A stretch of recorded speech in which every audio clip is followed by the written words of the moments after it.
interrupt our program to bring you this important message.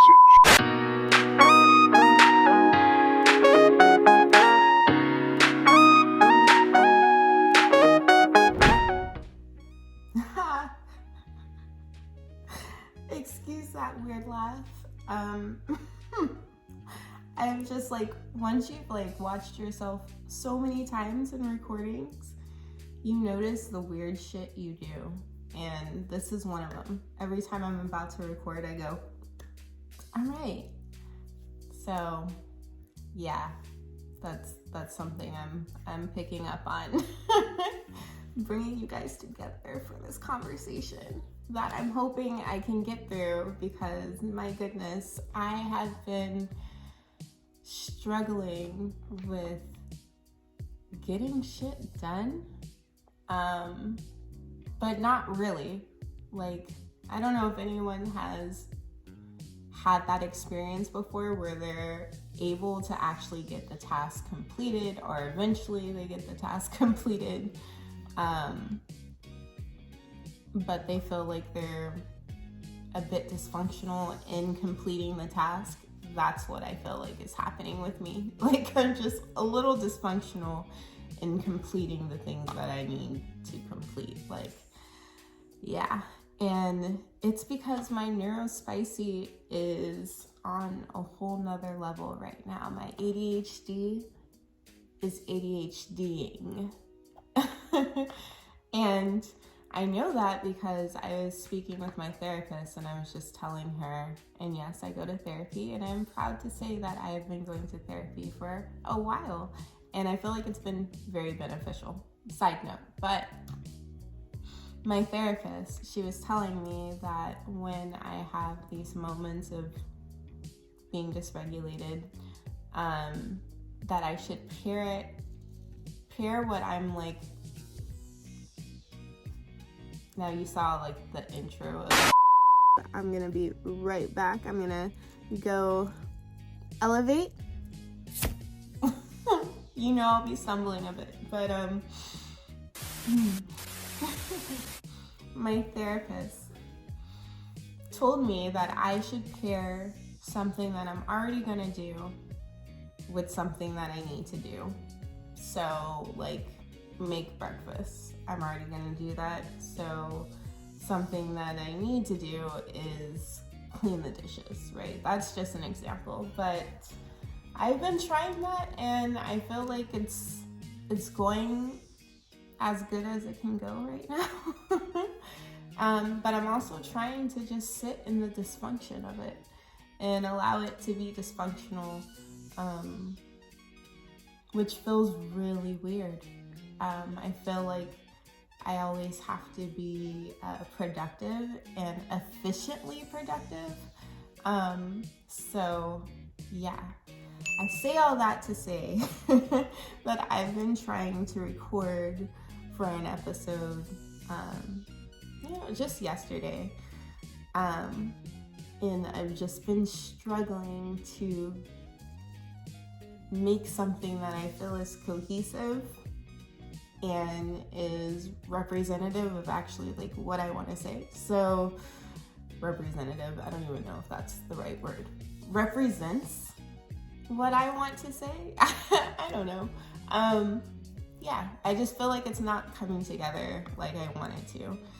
And I put in all the energy yesterday to be all put together physically. I did my eyebrows, I had some eyeshadow, I had lashes, and I never put on lashes. Didn't take a picture, didn't take a video or anything, tried to record, and yeah, it just was not coming together. So today, I woke up not with the intention to record anything, but to just, like I said, get shit done. Because I've been trying to get shit done. It's been hella dysfunctional, but I don't know. I felt that energy, and I felt that urge to record. And I think it's bullshit that I feel it now and not when I was like looking way more like presentable. Like, you see this shit? I can't stop looking at that. That wasn't there yesterday, but it's here today, and I feel the urge to record today, so this is what you're getting. Authenticity.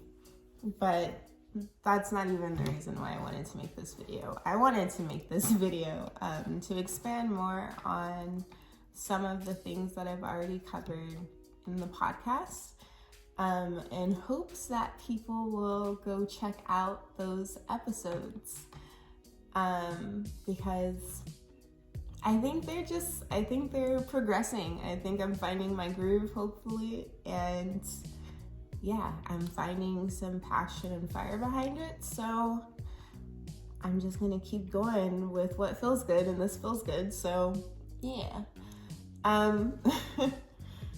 So I'm talking about dysfunction. Hold on, pause. I need to hydrate. One moment. All right. So when talking about dysfunction, I feel like neurotypical people feel dysfunction too. I feel like they just feel it at different intensities than people who are neurospicy. I feel like people who are more neurospicy have more intense reactions to not completing tasks or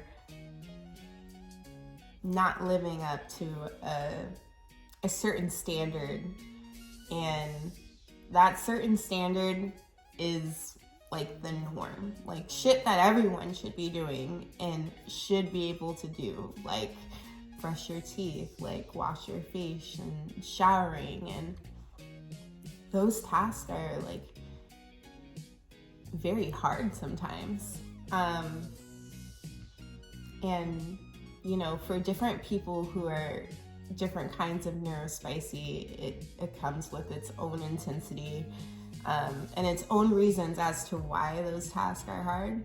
Like, I can say from my experience that it's hard for me because I just forget like that shit, and no, it's not because of what you saw or what you thought you saw. I'll be right back. That wasn't intentional. Hold on. At the beginning of this video, it's because I'm legit like this, and yeah, I'll just keep going. And I've always been like this. Like in high school, a little disclosure, I had an IEP, and I had to have test corrections in order to pass my test because I couldn't just retain information like that and spit it back out.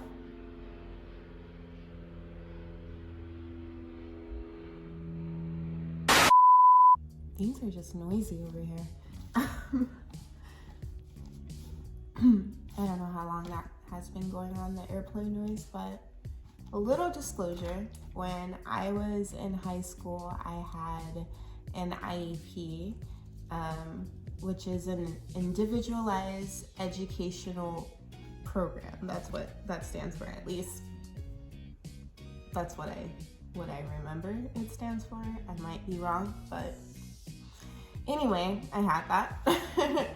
And I struggled academically. All my life, though, I've struggled academically. Like, since elementary school, I could never retain the information like that. Like, if it was reading comprehension, if it was anything where you had to just memorize and then just spit it back out, it just never really clicked for me.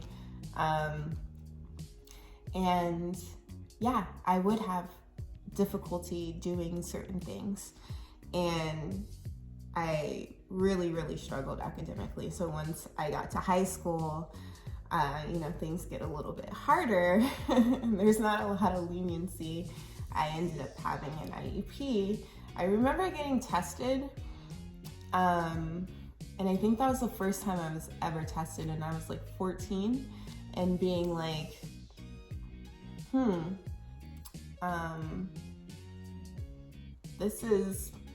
I don't think I'm doing well on this test. And I don't think I was doing well on that test, but my mom was with me at that point, and there is an episode that's going to be called Parental Wounds, but we didn't talk about those things, So I never knew why the fuck I could just not remember shit. Like, I would forget things all the time, and it's things that people like typically don't forget. So yeah, it's been an ongoing issue. So I say that to say that when you don't meet like a certain standard in your neurospicy, it hits differently. It comes with its own intensity, and it comes with a lot of shame. And I feel like that is like a car going by. Another car going by. I feel like that's a typical experience for people to feel like shit. It's so loud. I feel like it's typical for people to feel like shit when they don't accomplish something that they feel like they need to accomplish.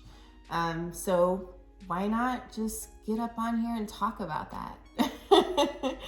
And I would love to do like an actual episode on just difficulty with neurospiciness, with completing tasks, with meeting a certain standard, because I feel like a lot of people experience that, and a lot of people experience shame for that. And yeah, I don't really feel like there's a need to hold on to that specific type of feeling. I think you can be more structured, and not even structured, be more aware of these difficulties and find a better way to respond to them. So yeah, that's kind of the goal of the podcast in general, but I would love to talk about this more, but I'm gonna stop talking about the difficulty with the neurospicy and hop into the difficulty with getting ready with chronic pain and chronic illness. Each day looks different. I have an invisible condition, and this is a good little gateway to go check out a chronic illness and disability episode. I believe it's number 3. Don't quote me on that. I think it's number 3. There you go. Yeah, so if you want to hear more about that, go check out that episode, Chronic Illness and Disability. It's with Kelsey. We talk about our conditions, our invisible conditions, and just our experiences with taking on life while having a different type of difficulty. So yeah, it's been challenging. And if you want to see how I get ready through those challenges, go check out the Get Ready With Me episode, because it's just like this. It's not a little, it's very much off the script. And yeah, so go check that out. But I say that to say that it's very difficult to know how to plan your day when you don't know how your body is gonna feel, and your body is just gonna tell you how it feels when it feels like telling you. You could be doing some great shit, having so much fun, and then your body's like, stop the track, bitch. Like, you thought you were just gonna like have a great ass time right now. Like, you thought you were just gonna be living la vida loca. No, bitch, sit down. Take several seats. that is what it's like. That's like obviously the more humor kind of approach to the shit. It is not for the meek. I definitely feel like it has been very challenging and sometimes limiting, and honestly sometimes isolating. I am blessed to have people in my life who will hold space for me. All I have to do is give them a call or tell them that I'm feeling this way. But babe, I'd be calling you like 24/7, because yeah, it's just extremely difficult. But I'm grateful for the people who hold space for me to talk about the difficulty with it. And yeah, I hope to create more spaces where people can talk about it, and I could take a seat, like the back seat, or be on the passenger and let you drive me through your experience, because each condition and illness is different, and comes with its own challenges. But yeah, so when you have like both neurospicy and a chronic illness, it's like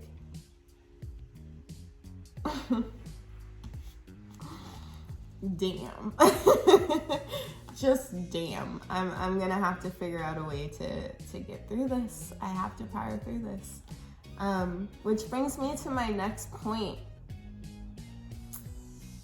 The feeling of having to push through discomfort. I wholeheartedly feel like that's bullshit. I hate that we're driven on go, go, go, go, go, and not enough on restoration and grounding, and reflecting, because I feel like that's how you continue to go. But I don't know, we don't hold a lot of space for that. So because that's like low-key the standard,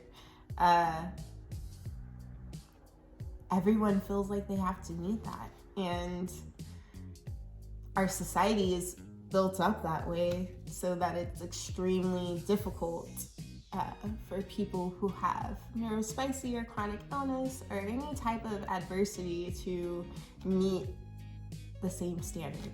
It's never a good idea to set an overall arching standard for everybody and think everybody is gonna meet that. Like, that's mad. You're not taking into account that people have different experiences. It's just individuality. Yeah. So I'm not for setting the same standard for everyone. But I do feel like that is something that happens. There's just a pressure to keep going, even when you're in pain, even when you're hurting, even when you're depressed. Yeah, it's just, but you'll be okay. And I like to make a lot of space for people who are just not okay and just need to feel like they're not okay. Because I've definitely witnessed people immediately who have let me take a break. I'm gonna hydrate again.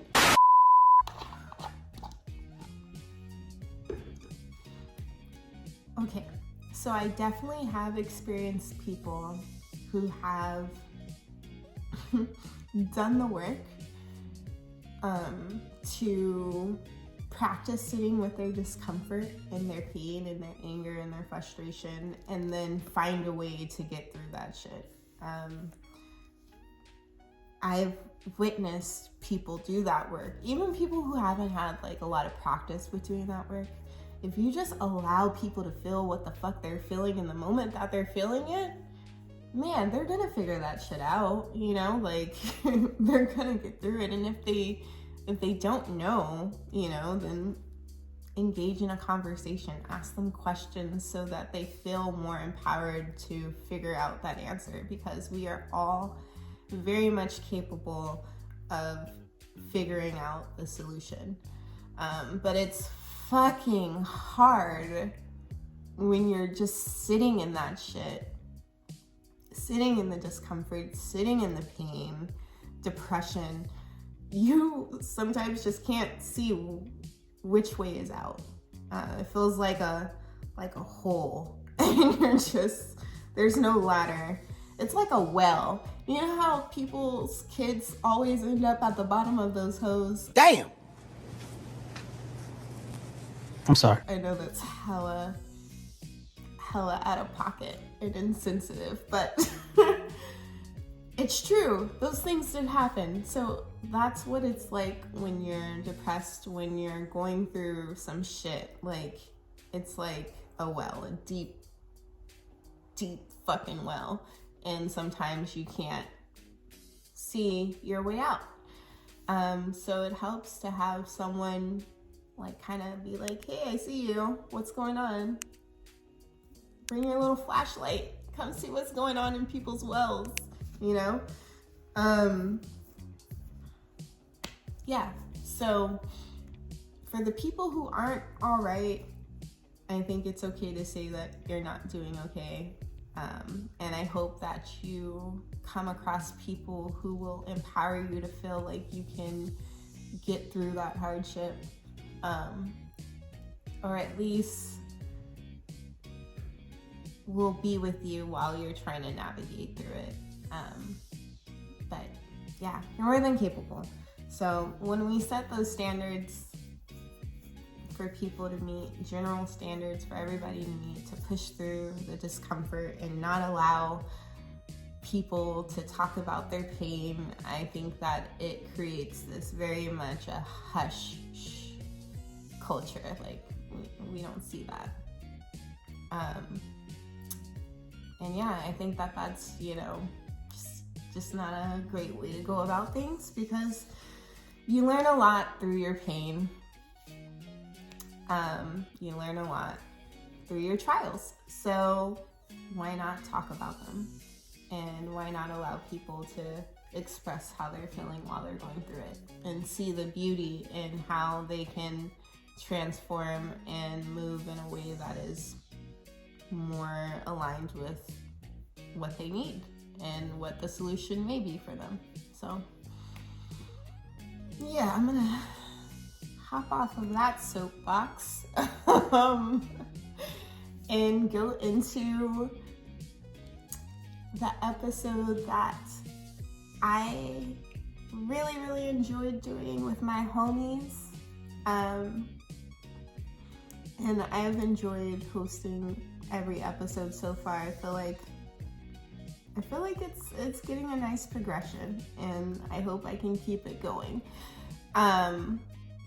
But it's a nice little gateway to the episode I did with my homies, which is the fuckboy behavior. I really enjoyed the conversation that I had with my girls. Like, the things that they said, I feel were very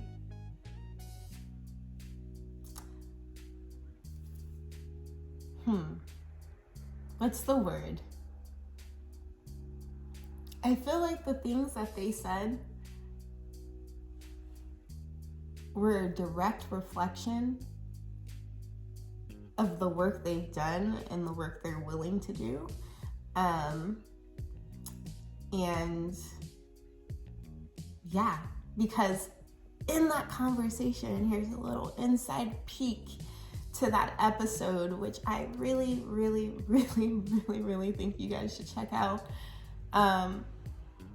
In that conversation, there was a lot of accountability being held. There was more of a understanding that fuckery can happen in any which way,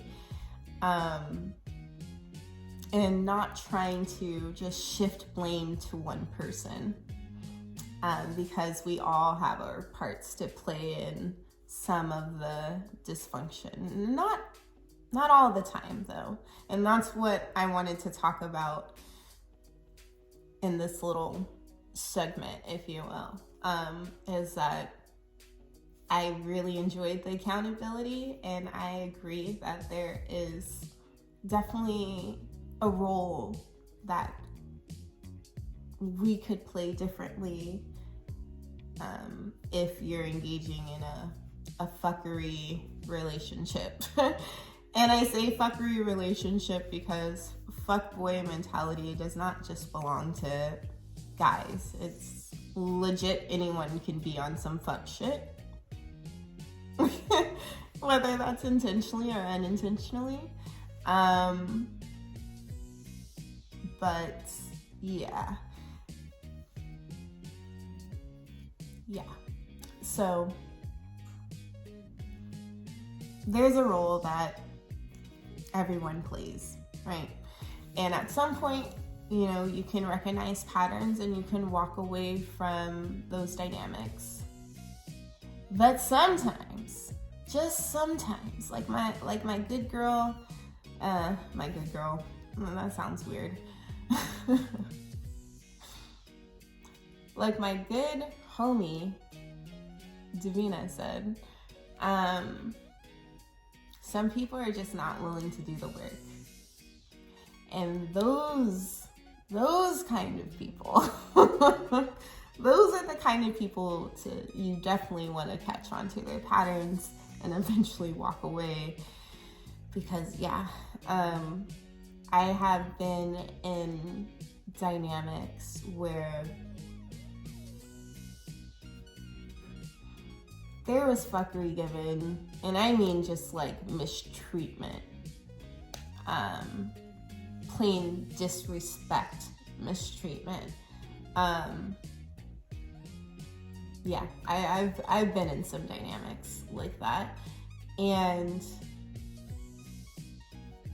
I'd like to say that I do enough work to know not to disrespect someone else. I do enough work to, at least now, within these years after being 21, like, I feel like I've done the work to be respectful, especially if someone that I'm engaging in romantically. I'm going to be nice to you. I'm not really a mean person, but yeah, I've been in dynamics where people were blatantly disrespectful and blatantly rude and manipulating the power dynamics intentionally for their benefit, and they are aware that they are doing these things.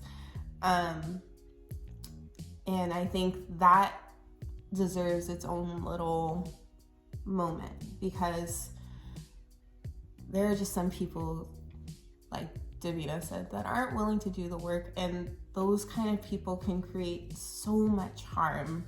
And I'm not for spreading harm, and as someone who has been on the receiving end of it, it's a horrible feeling. It is a horrible, horrible, horrible feeling. So I say that to say that, just be cautious.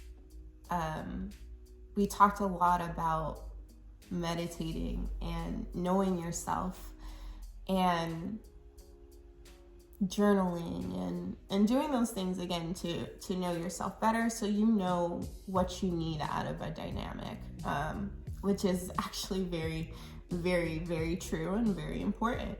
But I can say that people that I've come across in the past who've said that tend to be people who have done the work to understand what that looks like.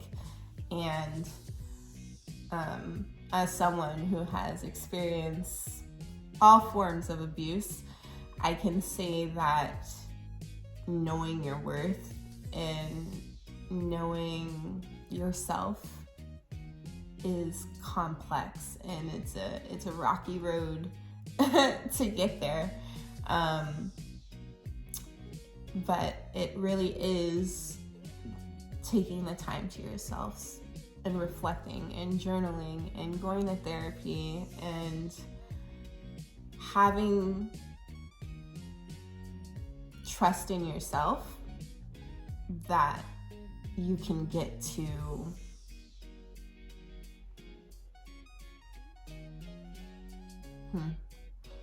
how do I want to word this? You should go to therapy. You should have a place that brings you peace. You should journal. You should meditate. But you should also know that you have the capacity to get back to your true self. And I say true self because I definitely believe in inner child work. And I feel like our inner child is often buried plain.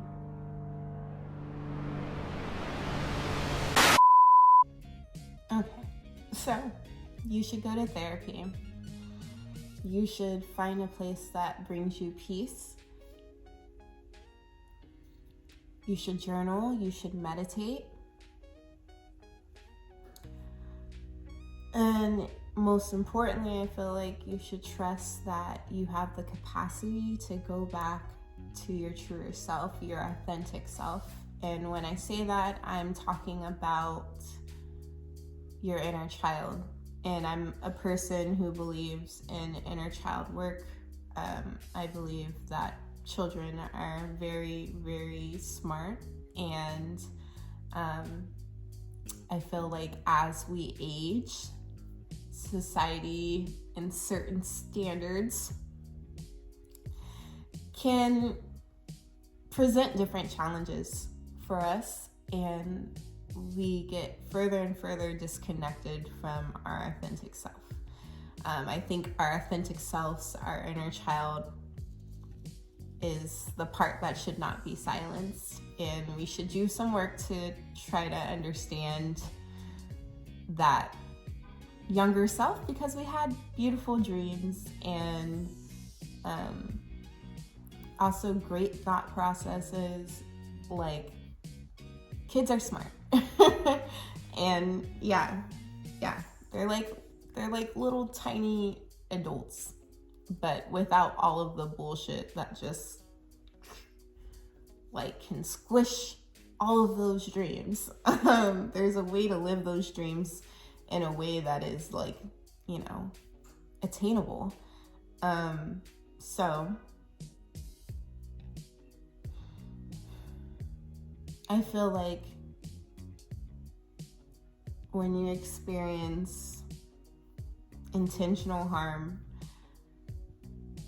it's really hard to get to that authentic self. It's really hard to get to your true self. And therefore it's hard to love yourself fully. I think we just become further and further disconnected each time that we experience harm. So I think that it's really important to talk about there are people who are actually out there that want to do harm, and empowering the individuals who experience that kind of harm, and hopefully build more communities where we can talk about it. Because it can be very isolating at times, I'm sure. So, that is why I wanted to make this video, because I really just wanted to expand on the fuckery mentality, because again, it can be for anybody, any gender. So yeah, any dynamic. I hope you're getting where I'm going. Fuckery can be on anyone, and it's our job as people to talk about the fuckery. And we don't really get into it fully in that video, but yeah, there are definitely things that I can say from my personal experience. I cannot say for my lovely guests that were on the show. I've done some fuckery, and yeah, I've done some fuckery, and yeah, I'm laughing because it's uncomfortable to be like, yep, I've done some fuck shit, but I have. And whether it was intentionally or unintentionally, I'm trying to be aware of the fuckery I've done, and the only way that I can do that is by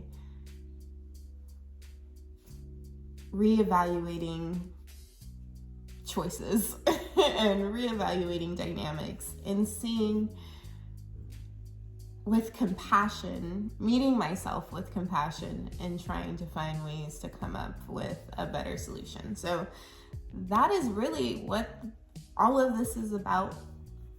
That is definitely my I feel like my life kind of journey that's going to help me stay on the path that I want to be on, because I do want to help other people, but I don't want to say, hey, I'm out here helping you and I've never done anything wrong, I'm just so innocent. And that's not true.